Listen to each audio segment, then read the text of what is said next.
You are listening to Omega Frequency. This is a podcast about the beginning of the end. I'm your host, EDK. Today I'm joined by Leonard Ulrich, and we will be separating fear from fiction as we investigate what lies behind the North Korean conflict.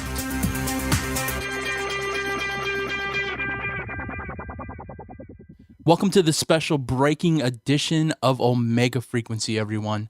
Omega Frequency is dedicated to encouraging the remnant bride of Christ and proclaiming the return of Yeshua the Messiah as King of Kings and Lord of Lords. If this is your first time checking out the podcast, then thank you so much for taking the time to download this week's episode. I hope that it will be a blessing to you. And if you're a returning listener, then thank you so much for coming back and supporting this podcast. If you've enjoyed this episode, you can listen to new episodes of this podcast when they air on Mondays. And you can do that by subscribing for absolutely free on iTunes, or you can listen on demand anytime you want by visiting our podcast archives over at omegafrequency.com. We're also tremendously blessed to be part of the Fourth Watch Radio Network. If you visit fourthwatchradio.com, you're going to be able to check out a wide variety of episodes that cover paranormal and prophetic topics from a biblical perspective. Now, today, my guest is Leonard Ulrich. He's a committed Christian filmmaker, and he is an avid student of history and Bible prophecy. His first documentary, NWO, Secret Societies and Bible Prophecy, Volume 1, has been viewed over 5 million times online alone. Now, if you've been following Omega Frequency for a while, you've no doubt enjoyed some of his previous interviews here. Leonard truly has a gift for discerning and discussing what's really truly going on behind the scenes on the world stage without crossing over into all the needless hype and wild speculation. He has an amazing way of breaking down the facts behind the topic at hand in a very down-to-earth, easy-to-understand way with just that little bit of his own unique style of wit thrown in. So, if you're new to the frequency and you've never heard of Leonard before, man, you are in for a real treat.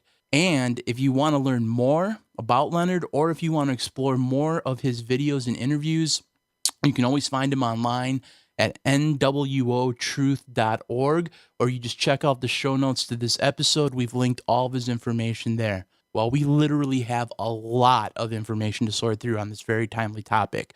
So let's get right to it. Let's welcome Leonard Ulrich back to the frequency.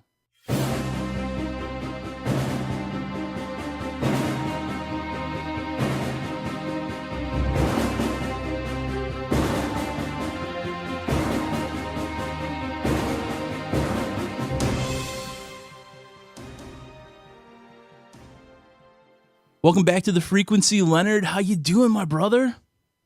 I am doing well, all things considered. There's been the best of times and the worst of times on my end. Oh, man. So what's been going on in the world of Leonard Ulrich lately, man? Well, very quickly, because I don't want to take too much time focusing on me. The world is much bigger than Leonard Ulrich. The situation with my dad and his multiple strokes is more or less resolved. Basically, my dad had 3 or 4 different strokes starting on Valentine's Day of last year, and he's now in a personal care home. But the challenge for us and our family has been to liquidate 2 families worth of stuff spread on 5 acres out in a country estate. And that process took literally a full year. Truckload after truckload of junk, valuable stuff, was hauled to the dump and distributed to the local Goodwill services and sold off and so on. And so that situation is taken care of. And then my vehicle decided to bite the dust. I was driving a rusty 1995 Chevy Astro. And God is so good. In addition to needing a vehicle, my roof on my home needed replacing. And I'm in the middle of making my most elaborate and expensive film ever. So I've been spending a lot of time and money on camera equipment. And as a result of all the family experiences, I inherited one of my dad's used vehicles. So that's just an answer to prayer. Yep. And about 3 weeks ago, the logic board on my computer decided to die. And I back up everything judiciously in terms of files, but that doesn't help you when you have programs running within programs and your entire world for the past 2 years revolves around Final Cut Pro. And because of the new logic board, I lost all my emails, all my contacts. So if you're one of the hundreds of people who have been trying to contact me for the past month or so, wondering whether or not Leonard Ulrich is a snob, I can assure you that's not the case. The case is I lost everything. And just a case in point, it took about 30 minutes to connect with BDK properly through Skype because I don't have any contacts, or at least I didn't until tonight again. So I've had to rebuild everything from the ground up. And the good news is, long story short, that the method I chose to shoot all of the footage for Volume 2 looks better than ever. And that is only because it got so crazy that the software company that wrote a plugin into Final Cut had to literally remote log into my computer and fix permissions and lines of code so I can continue to do my film and get what I paid for twice because I had to literally buy all the software again.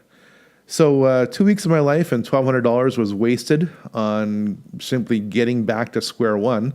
And now that I'm there, it's full steam ahead. And on the spiritual front, I was really hit deeply for a period of about 2 months over the whole alleged Pizzagate issue. Now, I want to separate fact from fiction. Long story short, there is very little fact behind Pizzagate. But there is a ton of fact behind what I call pedogate. Bottom line is the pedophilia phenomenon globally is far, far bigger than I want to admit and far, far darker than I want to admit. I don't want to go off on that track tonight because our topic is Korea, but I'm telling you, all the Bible verses where it says that if anyone harms a little child, it would be better if he were never born, and or if a millstone were hung around his neck, that's true. I mean, it gets to the point where just last Sunday, a Dutch banker went on to a Dutch talk show for about 40 minutes, just a one-on-one interview, one camera angle. And I was reading the subtitles in Dutch, and I could pretty well confirm everything that he was saying because Dutch is so close to German. So the languages are very similar. And he goes, yeah, you know, I was raised in an abusive home, so I was very calculating and cunning. And because of that, because of those character traits, I rose up within the Dutch banking community until I was invited overseas to some rituals. And eventually those rituals, after a few invitations, led to the sacrifice of children. Oh man. Maar ook die kringen verkeerde ik dus in, omdat ja, als gast zeg maar. Omdat ik vond het allemaal wel leuk. Al die blote vrouwen en al die dingetjes die daar speelden. Het was het vrije leven. Maar er kwam een moment, toen werd ik dus uitgenodigd, daarom vertel ik dit ook, om mee te gaan doen aan offers in het buitenland. Kinderen. Oké. Dat werd je gevraagd. Ja, ik kon het niet.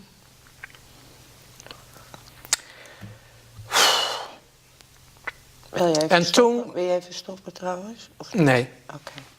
Yeah, and I can tell you 100% based on my experience in psychological courses and my background as a teacher that he wasn't faking it. I mean, if he was, then he ought to be given an Oscar because he's that good.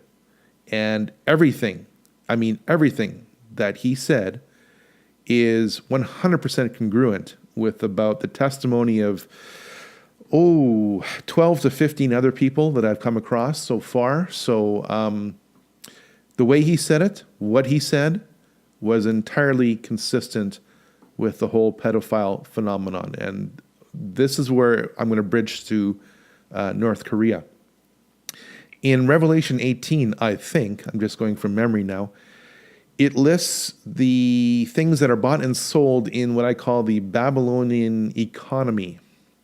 And it ends after this long list with the bodies and souls of men. Now, there's an important distinction there. It says the bodies and the souls. BDK, I'm telling you that it gets so dark that I don't know where the demons start to get fed and human beings stop getting fed. Okay, in addition to the commodity value of a human being in terms of a sex slave or in terms of a worker slave or in terms of a organ donor, a forced organ donor.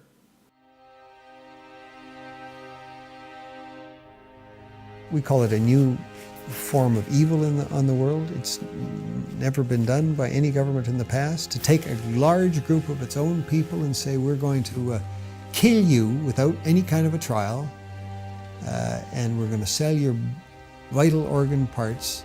An individual from the United States or Canada, for example, could anticipate undergoing transplantation on a specified date.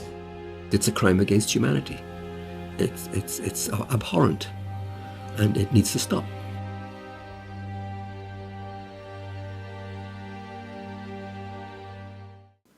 Okay, though, this is how sick it gets. And I'm telling you, at least 10%, in my opinion, of the world's top politicians, business leaders, and even religious leaders are involved in pedophilia. And that's conservative. When I give a figure, it's always conservative. If you want examples, I'll give them to you. Bill Clinton and Dennis Hastert, your former leader of your house.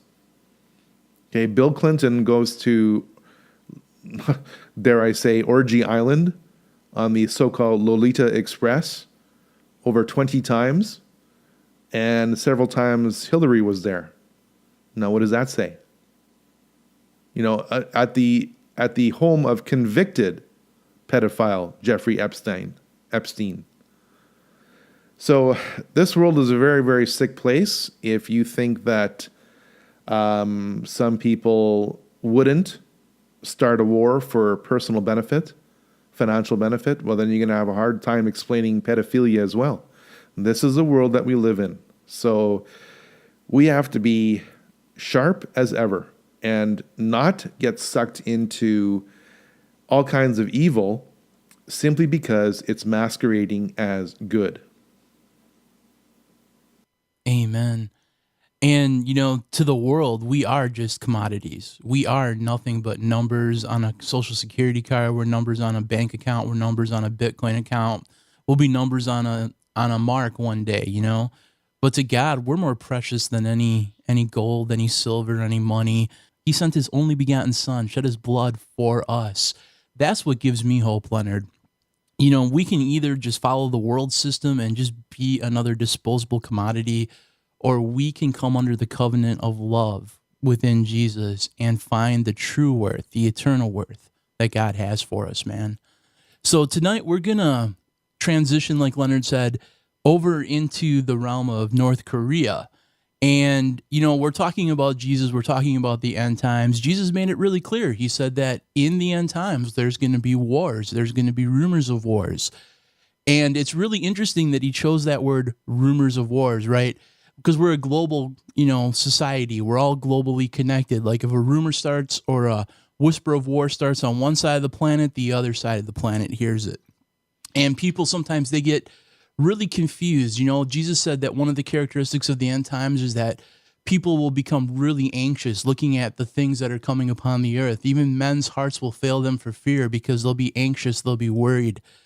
And we know that the powers that shouldn't be, they trade, they deal in that fear mongering, right? They want us to get so worked up in fear that we get so consumed with the shell game that they're just moving their pieces around and we're just running around going, oh my God, we're going to get bombed. And meanwhile, they're like, yeah, you just keep focusing on that while we do this important stuff over here, people. So tonight, I'm so blessed to have Leonard on, because Leonard's one of these guys that can remove the fiction from the fear. And he's going to do that tonight. He's going to tell us the root of what's going on in North Korea. He's going to tell us what's behind these rumors of war.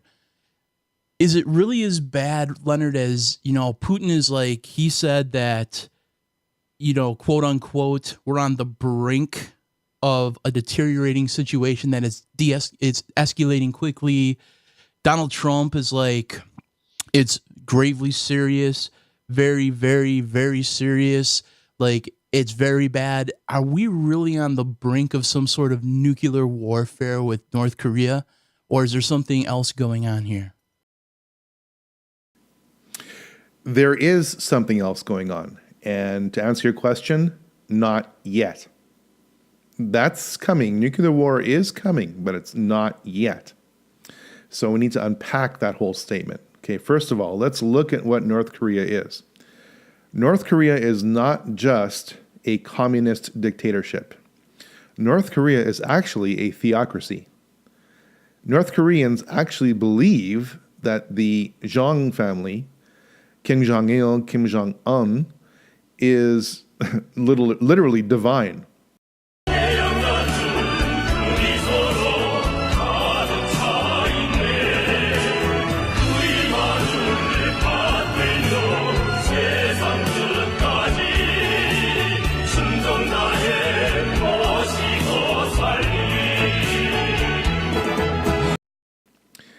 Now, the irony is that some people in the United States also think that President Trump is not too far removed from the divine.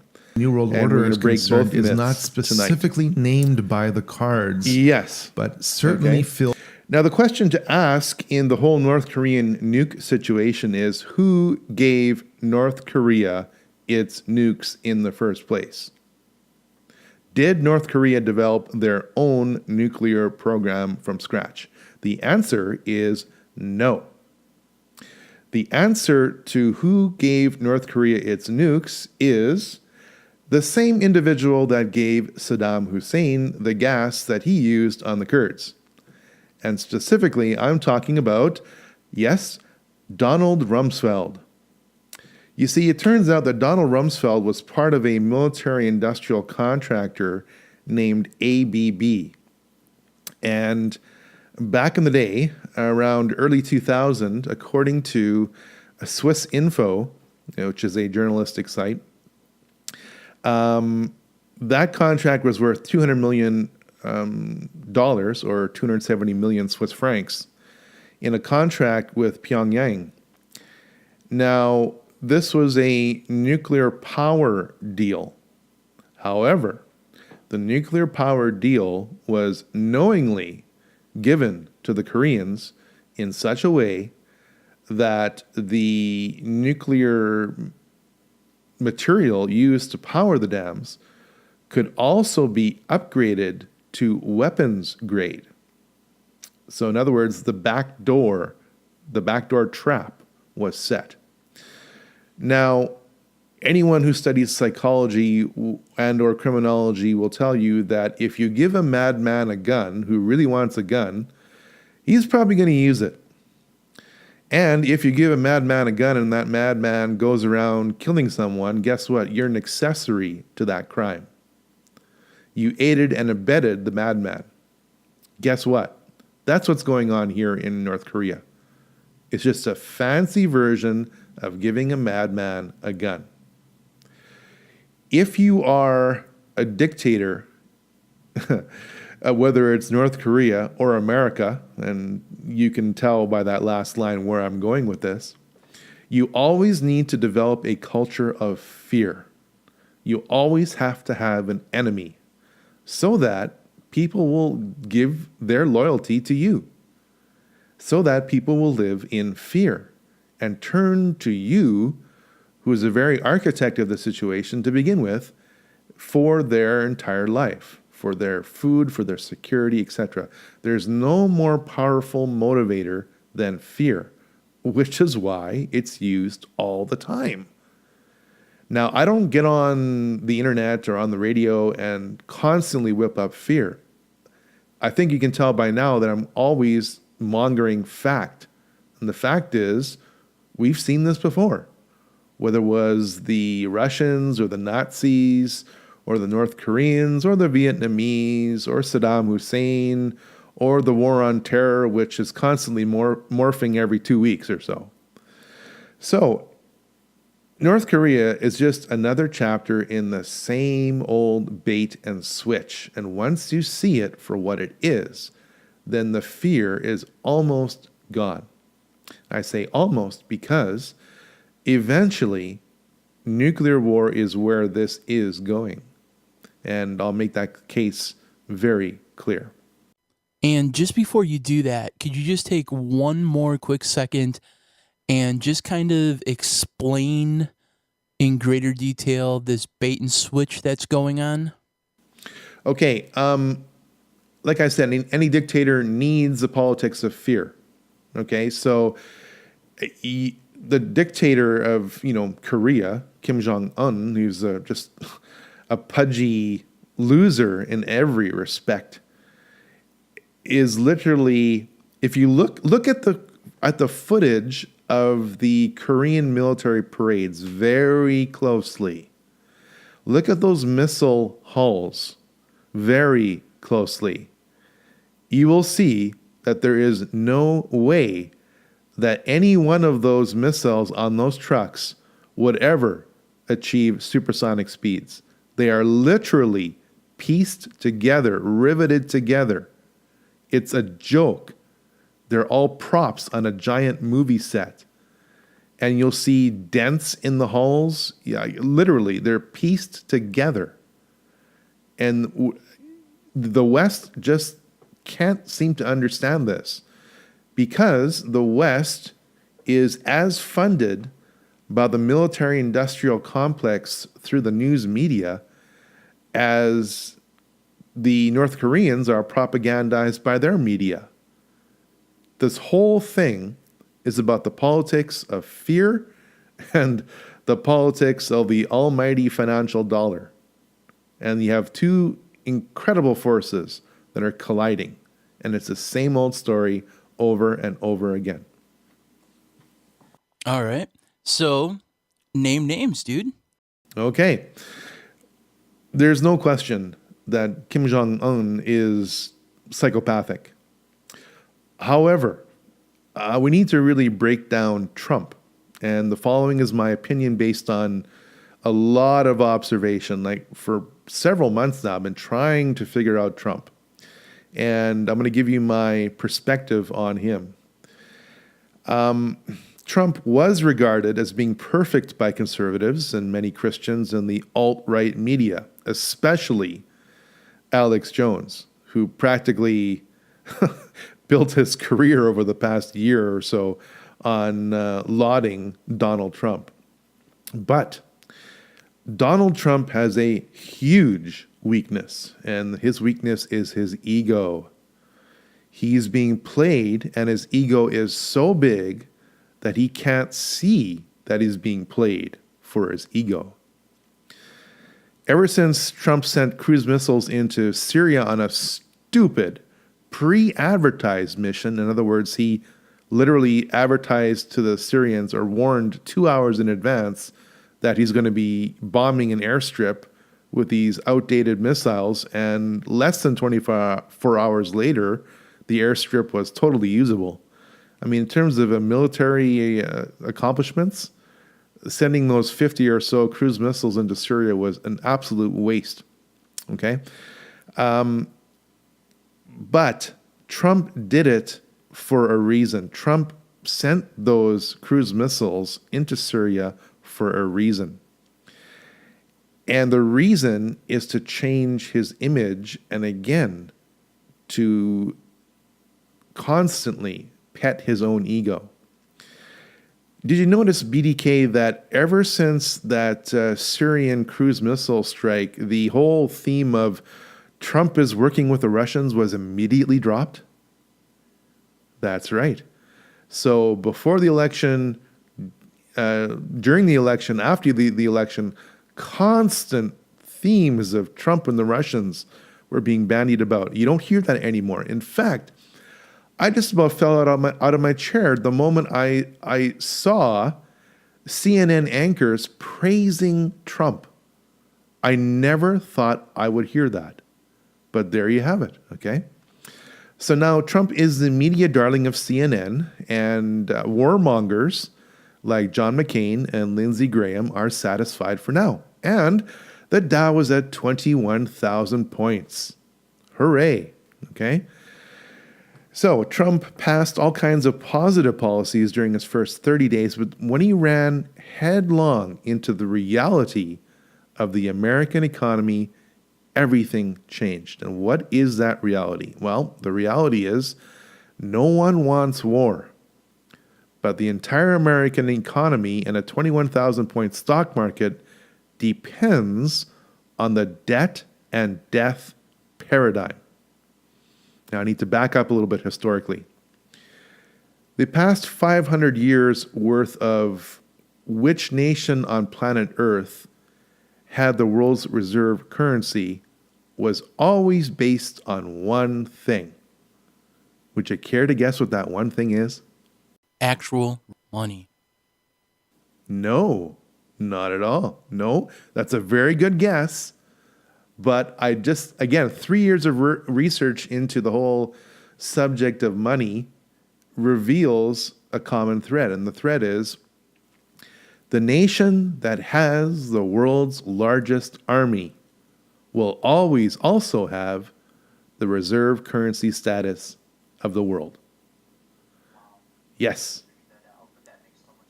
Absolutely. Whether you're talking Portugal, Spain, France, England, and then good old United States, it's always who has the largest army. And that army is always fed more and more and more until it eventually overextends itself and literally implodes. You're starting to see that, and we'll get more into detail about that because that's worthy of discussion. Okay. The lower your approval rating as a president, the more dependent you are on the establishment. Donald Trump is not what I would call the world's most morally developed person. He is susceptible to all kinds of carrots and sticks, and he's on his third marriage. So, in my opinion, based on observations, Trump went into the presidential contest in sincerity. He wasn't a member of the CFR Trilateral Commission, Bilderberg Group, Bohemian Grove, or United Nations. He has since become a globalist because of his ego. And I ended my series of observations by saying something outrageous, and you're going to laugh at this. I would suggest that Donald Trump is transgendered. He is now turned into Hillary Clinton. I'm trying not to laugh, bro. But wow, that's bold, dude. Yes. That is very bold. What is the difference now? Not much. Right? Not much. We all saw during the televised debates how he hammered Hillary Clinton on the emails and the Clinton Global Initiative, which, by the way, the Clinton I'm laughing when I'm saying this. You couldn't write this if you were a Hollywood script writer, okay? The billions of dollars associated with the Clinton Global Initiative vanished in less than 24 hours when it was obvious that Hillary Clinton would not become president of the United States. Now, what does that say? Man. See, and that's the thing. It's like you were spot on too. It's like the whole thing where they were exactly almost the same candidate. It's just they were picking at it from different angles. And you're right. You know, like a lot of people jumped on the Trump board because they were like, "Oh, this guy's a truther. He's not part of these global cabals and things like that." But I mean, you really nailed something. I mean, the last time we talked, right, we were talking about the Brexit. And you said that Obama's thing was they controlled him because he was a useful idiot. They just sent him where they wanted him to go. And whatever he spoke up against, everyone wanted to do the opposite. So they controlled him that way. It seems to me, and I agree with your observation, the powers that shouldn't be, all they have to do is poke at Trump's ego. They don't need him to worship at an owl statue. They don't need him to take a skull and bones pledge. They just need to poke at his ego. They just need to parrot this little pudgy midget, Kim Jong-il in front of them and say, "Oh, this guy's talking more trash than you." And Trump's like, no. That will not be. How dare. I am Trump. And then they just play him like a puppet. The New World Order gets what it does because it knows how to play people. It's that simple. Everyone can be played. It's just a matter of, are you principled? Okay, well, we will break you down progressively by attending wilder and wilder parties until eventually, like that Dutch banker, you see ceremonies involving child sacrifice. And at that point, if you accept it, then you're in at the top. But when you reject it, then forget it. Goodbye. If you're not killed. But the point is, the New World Order is actually running out of increasingly degrading things to do. I mean, nobody blinks an eye at divorce anymore. Nobody blinks an eye at affairs, even homosexual affairs. Pedophilia is pretty much one of the few things you can blackmail a person on and have the real shame factor kick in, which is a pretty sad commentary in our society. Well, I'm glad you hit on that because that's something that's always interested me about Bible prophecy. And I can't think of the exact reference off the top of my head as far as what the passage is. But the Lord speaks about a cup of wickedness, right? And that eventually that cup of wickedness will reach its fill. And when that happens, man, the end really truly begins. And how much more wickedness, how many more flavors, how many more shades of just all-out wickedness can exist in this world? Like you said, they're almost running out of wickedness to do. How full is that cup getting, Leonard? Well, did I talk to you about the Illuminati New World Order playing cards before? No. Oh, okay. Well, long story, very short, because I don't want to get too far away from the Korean situation. But the Illuminati New World Order playing cards are a group of about 450 or so cards that were copyright 1994, 1995, if my memory holds correct.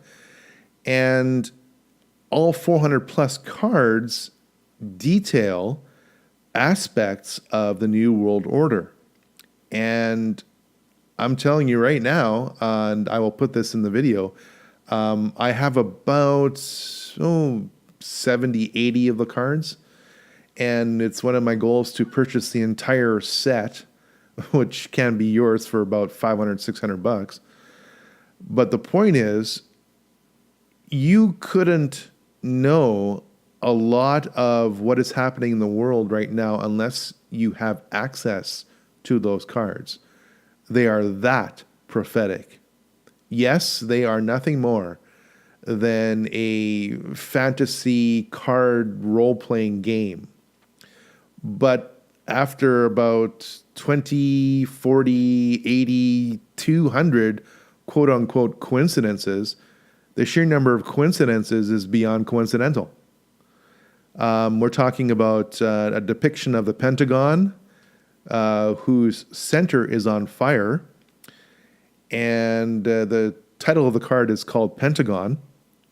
And we're talking about twin buildings, which look eerily like the Twin Towers. And the top third of one of those Twin Towers is falling off to the side, and it was hit by something, and the top of the card says terrorist nuke. Now, unless you studied 9/11, you wouldn't know that the only way those buildings were brought down wasn't by jet fuel, but by nuclear explosions. Those quote-unquote mini nukes, because that is what is literally required to turn those 110-story buildings, which have a heavily reinforced core and an outer core, into dust. And basically start a symmetrical collapse as opposed to an asymmetrical collapse.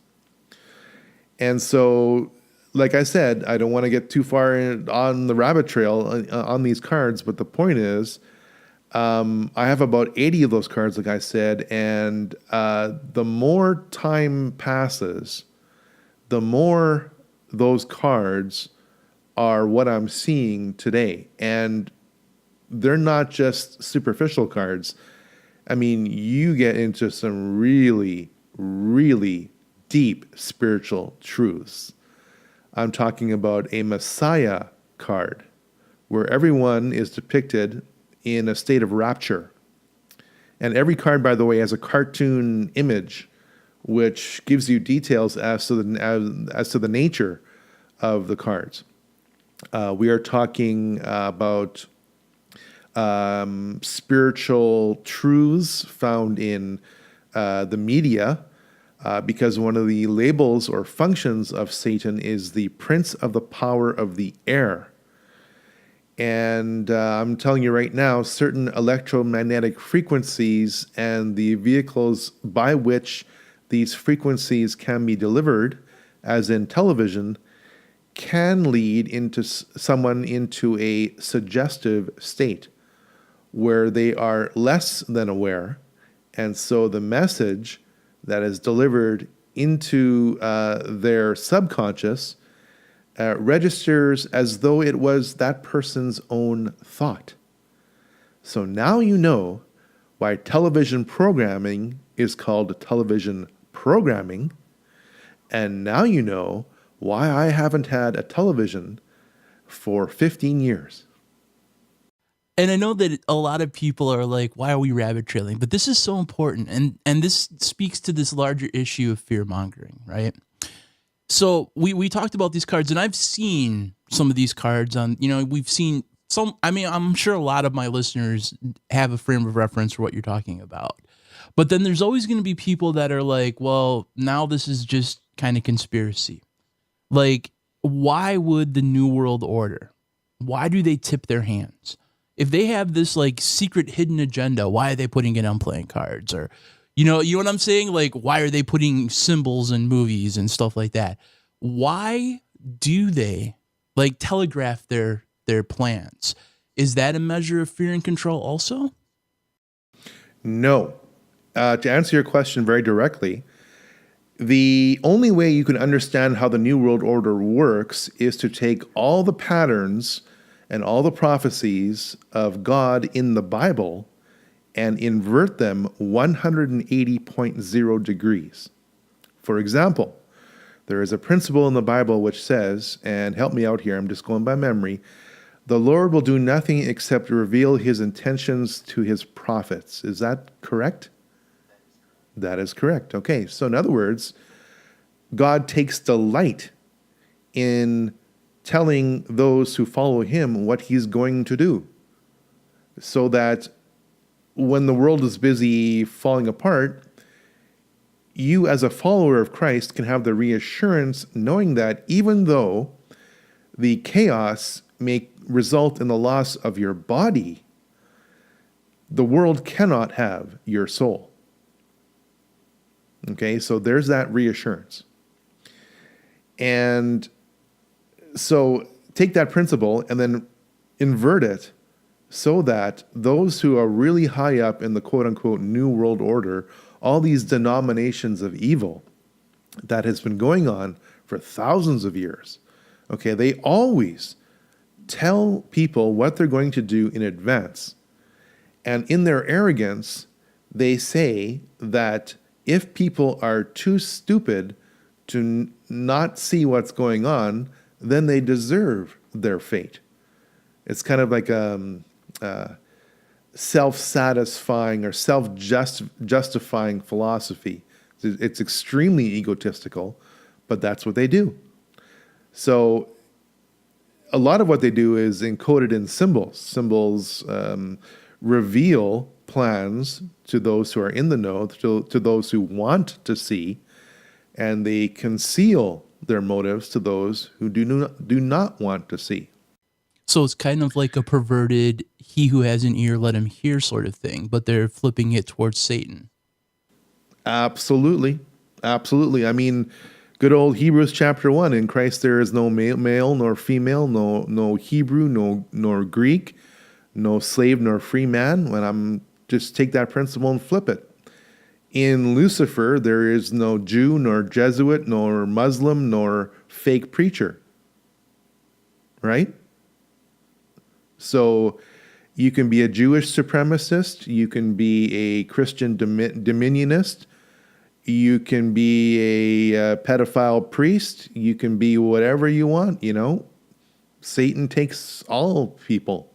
Doesn't matter your background. Yeah, and that's tolerance, right? That's tolerance. That's why he's the good guy in their eyes, right? Because our God's too narrow. Absolutely. Our God's too narrow to accept those poor souls who have this problem with boy love, right? That's what they literally believe. Yeah, and that is what they literally believe, and it's so messed up. It's like the greatest sin today is not actually sinning itself. It's speaking out judgmentally against any sort of sin. That's almost the greater sin of our times, is the intolerance that we have because we belong to a very narrow way. But that narrow way is there to safeguard us and keep us safe and to treat people with the respect and the dignity that God gave people because he created them in his image. God doesn't want children being molested. God doesn't want people caught up in a fear cycle of, is there going to be nuclear bombs raining overhead?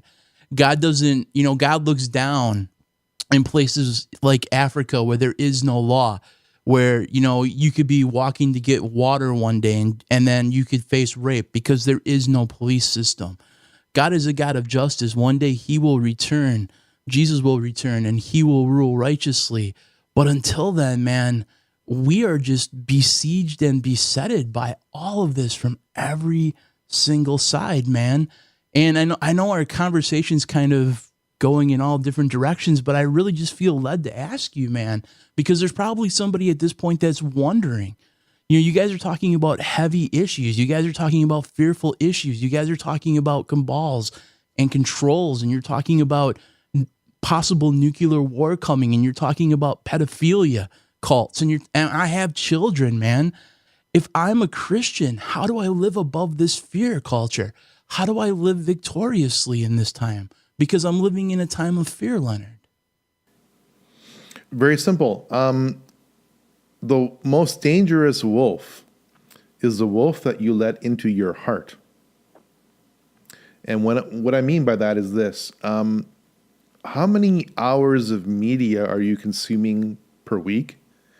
And how many hours of God's word and prayer are you investing in per week? Okay, the wolf that you feed the most will be the most dominant in your life. Which wolf are you feeding? Are you feeding the wolf of faith, or are you feeding the wolf of fear? Both wolves are present all the time. You can't deny the existence of both wolves, which is what a lot of Christians are doing, by the way. Okay, the wolves are always there. And Jesus met a lot of them. but obviously with his authority, he just totally slayed those wolves. And you know what? We can too.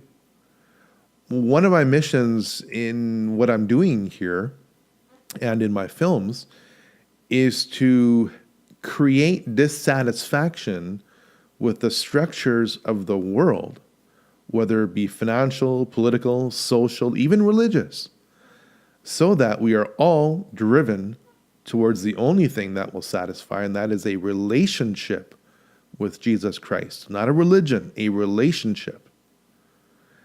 And that is the only thing, in my opinion, that keeps me sane. I mean, like I said, and I've said this in previous podcasts, I no longer want to continue to delve into the world of pedophilia because even Leonard Ulrich can't handle it. It's just so soul-sucking. That's the only way I can describe it.